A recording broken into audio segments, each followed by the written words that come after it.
네, 최저임금과 관련해서 정부가 후속 대책을 발표하는데요. 현장 연결해 보도록 하겠습니다. 정부 서울청사입니다. 네, 안녕하십니까. 기획재정부 1차관입니다. 아시는 바와 같이 어제 최저임금위원회에서 내년도 최저임금을 16.4% 인상하기로 결정하였습니다. 이번 최저임금 인상 결정은 가계소득 확충, 내수 활성화, 경제 성장이 선순환하는 소득 주도 성장과 공정 경제를 구현하는 데 중요한 계기가 될 것으로 생각합니다. 다만 최저임금으로 우리 서민 경제의 근간인 소상공인, 영세 중소기업의 경영 부담이 커질 우려가 있는 것이 사실입니다. 이에 따라서 정부는 관계부처 합동으로 소상공인, 영세 중소기업 지원 대책을 마련하였습니다. 이번 대책은 최저임금 인상으로 인한 추가 부담 최소화, 인건비 상승 등에 따른 고용 감소 방지, 성장 잠재력 제고와 소득 주도 성장 구현의 모멘텀으로 활용한다는 3대 기본 원칙에 따라서 마련이 되었습니다. 이러한 원칙을 바탕으로 4가지 측면에서 세부 방안을 마련하였습니다. 첫째, 영세 사업주의 인건비 부담을 완화하고 근로자 고용을 유지할 수 있도록 예산 등을 포함하여 재정에서 직접 지원하는 방안을 마련하여서 시행하겠습니다. 동시에 신용카드 수수료, 부가가치세 등 영세 사업체의 각종 세금, 금융비용 절감 방안도 마련해서 시행하겠습니다.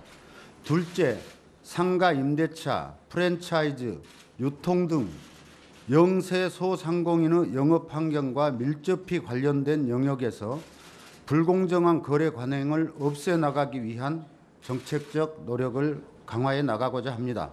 우선 안정적인 임차 환경 조성을 위해 상가 건물 임대차 보호법의 적용 대상을 대폭 확대하고 연간 임대료 인상률 상한도 합리적으로 조정하겠습니다.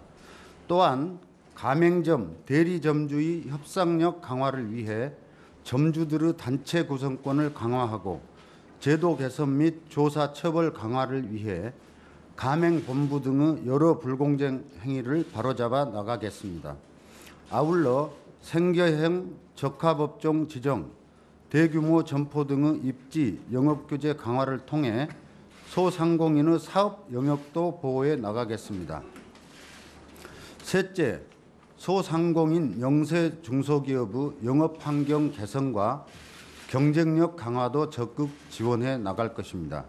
이를 위해 공무원 복지비와 복지수당을 활용하여 온누리 상품권 등 골목상권 전용화폐 지급을 확대하고 소상공인의 준비된 창업을 유도하는 한편 과당 경쟁을 예방하기 위한 방안도 추진하겠습니다.